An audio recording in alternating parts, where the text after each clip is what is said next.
राहुल गांधी को 2 वर्ष की सजा के बाद संसद सदस्यता खत्म कर दी गई, जिसका लगातार कांग्रेस विरोध कर रही है। रीवा ग्रामीण और शहर अध्यक्ष ने पत्रकार वार्ता का आयोजन कर भाजपा पर सीधा निशाना साधा है। ग्रामीण अध्यक्ष राजेंद्र शर्मा ने कहा कि राहुल गांधी का सिर्फ ये दोष था कि उन्होंने 2 सवाल मोदी से पूछे। पहला सवाल था कि अडानी की शैल कंपनियों में 20,000 करोड़ कहां से आए। अडानी इस पैसे को खुद कमा नहीं सकता क्योंकि वो इंफ्रास्ट्रक्चर बिजनेस में है। ये पैसा कहां से आया, किसका काला धन है, ये किसकी शैल कंपनियां हैं, एक चीनी नागरिक शामिल है। कोई ये सवाल क्यों नहीं पूछ रहा कि ये चीनी नागरिक कौन है। दूसरा सवाल था कि प्रधानमंत्री मोदी का अडानी से क्या रिश्ता है। उन्होंने अडानी के विमान में आराम करते हुए पीएम मोदी की तस्वीरें दिखाई थी। श्री शर्मा ने कहा कि यही 2 सवाल पूछने के चलते राहुल गांधी को लोकसभा से बाहर कर दिया गया। साथ ही राहुल गांधी की बढ़ती लोकप्रियता से भाजपा अपने आप को खतरे में महसूस कर रही थी। आइए आपको सीधे लिए चलते हैं पत्रकार वार्ता में, जहां शहर और ग्रामीण अध्यक्ष ने भाजपा पर निशाना साधते हुए अपनी बात रखी है। पार्टी के किसी संबंधित नेता की है, किसी नेता के रिश्तेदार की है, तो उस पर भी न्यायोचित कार्यवाही होनी चाहिए। एक प्रश्न। दूसरा, उन्होंने एक चीज़ कही कि प्रधानमंत्री जी विदेश यात्रा पे जाते हैं और विदेश यात्रा में जब लौटते हैं तो वहाँ एक अडानी जी डिफेंस डील साइन करते हैं। ऐसा क्यों होता है कि हर बार उनकी विदेश यात्रा के पीछे एक डिफेंस डील साइन होती है? ये उनके प्रश्न थे कि माननीय प्रधानमंत्री जी इसका जवाब दें कि इसमें आपस में क्या रिश्ता है। अडानी जी का जहाज प्रयोग करना, फिर इसके बाद अडानी जी का जहाज प्रयोग करना, इसके बाद मोदी जी जब विदेश यात्रा पे जाते हैं तो विदेश यात्रा के बाद डिफेंस डील क्यों साइन होती है अडानी जी की, और इन सब चीज़ों के बीच में क्या रिश्ता है। अब मैं आपको कुछ अलग किस्म की बातें इसमें कर रहा हूँ। ये एक घटना है, इसके 9 दिन बाद अचानक से राहुल गांधी जी की एक सदस्यता जो है वो समाप्त कर दी जाती है। सदस्यता समाप्त करने के लिए एक कोर्ट का निर्णय लिया जाता है और वह कोर्ट का निर्णय है, एक कोर्ट का निर्णय लिया जाता है। वो कोर्ट ये कहता है कि एक अवमानना का मुकदमा उन पे, मानहानि के केस में उनको 2 वर्ष की सजा होगी। अब इसमें कुछ तथ्य मैं आपको बताता हूँ, एक सीक्वेंस ऑफ इवेंट में आपको बताता हूँ जिसको अपन क्रोनोलॉजी कहते हैं। अप्रैल 13, 2019 कर्नाटक के कोलार में चुनावी भाषण देते हैं राहुल गांधी, जिसमें वो ये कहते हैं कि नीरव मोदी, ललित मोदी,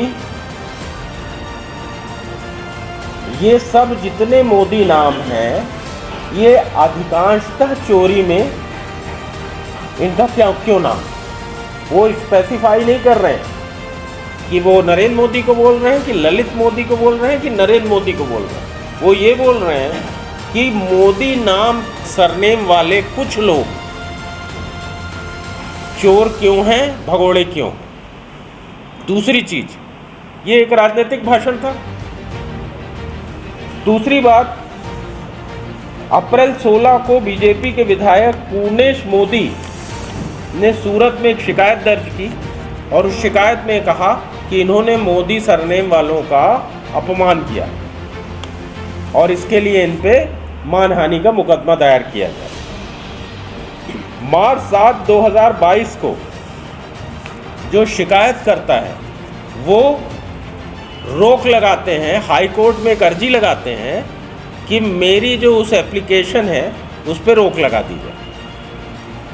एक तरीके से वो मुकदमे को कहते हैं कि अब इसका कोई मतलब नहीं है, शिथिल करने की मांग करते हैं। इसके पूर्व में वो अपने मुकदमे में उन्होंने एक रिक्वेस्ट डाली थी कि प्रत्येक पेशी में राहुल गांधी जी आए। माननीय जज महोदय ने कहा कि हर पेशी में उनका हाजिर होना ज़रूरी नहीं है कानून के तहत। अब वो 2022 में एक हाई कोर्ट में लगाते हैं कि मेरी जो एप्लीकेशन है उसको पेंडिंग रखा जाए। जैसे ही राहुल गांधी प्रश्न पूछते हैं संसद में अडानी जी के खिलाफ अडानी जी के रिश्ते सरकार से क्या हैं, इसको लेके जैसे ही प्रश्न पूछते हैं वैसे ही वो पूर्णेश मोदी जी पुनः कोर्ट पहुंचते हैं और हाई कोर्ट में जो उन्होंने रोकने की अर्जी लगाई थी वो उसको वापस ले लेते हैं। देखिए, फरवरी 16, 2023 को उन्होंने वापस ली और मार्च 23 में ट्रायल कोर्ट ने राहुल गांधी को दोषी ठहरा दिया। यहाँ हिंदुस्तान में हाई कोर्ट में आप कोई अर्जी लगाओ और फिर उसका परिपालन आप परिणाम के रूप में डिस्ट्रिक्ट कोर्ट में करा लो 1 महीने के अंदर, 10 दिन के अंदर, 20 दिन के अंदर, ये असंभव लगता है, पर ये सब हो रहा है। ये एक क्रोनोलॉजी है जिसको आप ऐसे समझ सकते हैं। फिर ट्रायल कोर्ट क्या करता है, राहुल गांधी जी को मानहानि के केस में 2 वर्ष की सज़ा सुनाता है। 2 वर्ष की सज़ा मानहानि के केस में उच्चतम सज़ा होती, हाईएस्ट पनिशमेंट है। मानहानि के केस में जनरली ऐसा होता है कि आपको 1 दिन की सज़ा होती है, 8 दिन की सज़ा होती है, या आपको सुबह से शाम तक खड़े रहने की सज़ा होती है कोर्ट में, इस किस्म की होती है।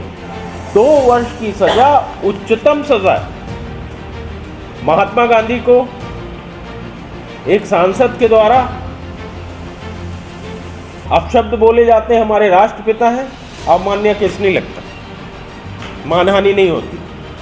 अनुराग ठाकुर केंद्रीय मंत्री अगर कोई आपत्तिजनक बात करते हैं तो केस नहीं होता। जज साहब माननीय क्या कहते हैं कि बोलते वक्त वो मुस्कुरा रहे थे, मतलब मजाक में बोल रहे थे, इसलिए अनुराग ठाकुर पे केस नहीं लगता। भोपाल की सांसद महोदया जो है हमारी, उन पे राष्ट्रपिता का अपमान करने पे केस नहीं लगता।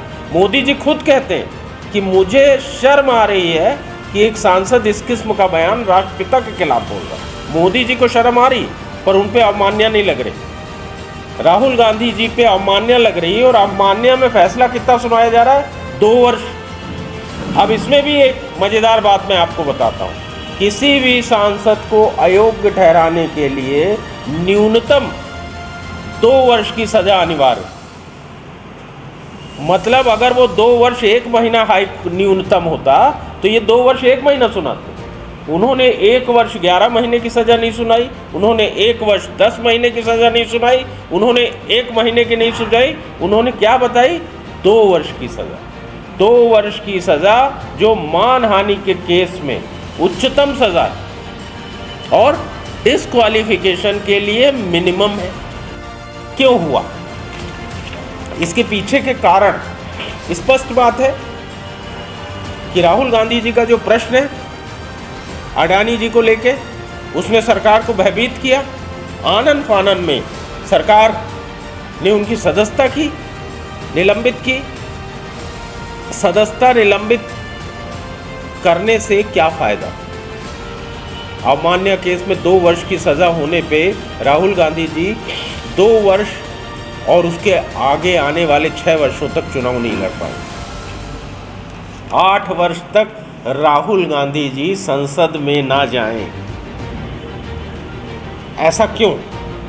इसके पीछे हिडन एजेंडा क्या है? इसके पीछे छुपी बात क्या? साथियों, इसके पीछे छुपी बात यह है कि राहुल जी जिस तरीके से लोगों के बीच में जा रहे थे, भारतीय जनता पार्टी को 2 किस्म की उससे तकलीफ हुई। एक तो आगे आने वाली राजनीतिक खतरा लगा, दूसरा अहंकार को चोट लगी। और जब किसी ये अहंकार कि अच्छा तुम मेरे को बोलोगे, देखो मैं क्या कर सकता हूँ, शासन का घमंड, अहंकार। और मैं आपको बताना चाहता हूँ, अहंकार लोकतंत्र में कभी बचा नहीं। जनता ने इसकी सज़ा अवश्य सुनाई है, जो कि हमको आगामी चुनाव में दिखेगा। अब मैं आपको कुछ उदाहरण बताना चाहता हूँ जो आपको निश्चित ही आप लोग उसे सोचने पे विवश होंगे। भाजपा नेताओं के खिलाफ बहुत सारे मामले आए हैं। उत्तर प्रदेश के बांदा से भाजपा सांसद आर.के. सिंह पटेल को नवंबर में एक ट्रेन रोकने, सार्वजनिक सड़कों को अवरुद्ध करने और पुलिस कर्मियों पर पथराव करने के लिए दोषी ठहराया गया था, लेकिन उन्हें केवल एक सज़ा हुई, 1 साल की सज़ा, और राहुल गांधी जी को 2 वर्षों की सज़ा दी गई। एक और नया मोड़, भारतीय जनता पार्टी के अध्यक्ष जेपी नड्डा ने कहा कि राहुल जी ने ओबीसी समुदाय का अपमान किया,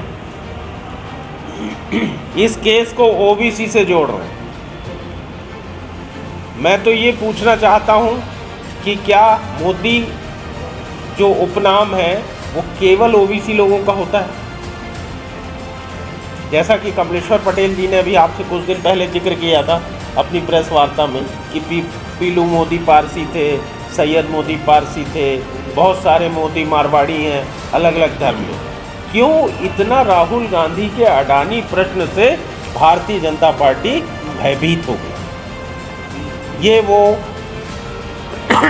रहस्य है जिसके कारण राहुल गांधी के साथ ये वाला सदस्यता का आनन फानन में निर्णय लिया गया।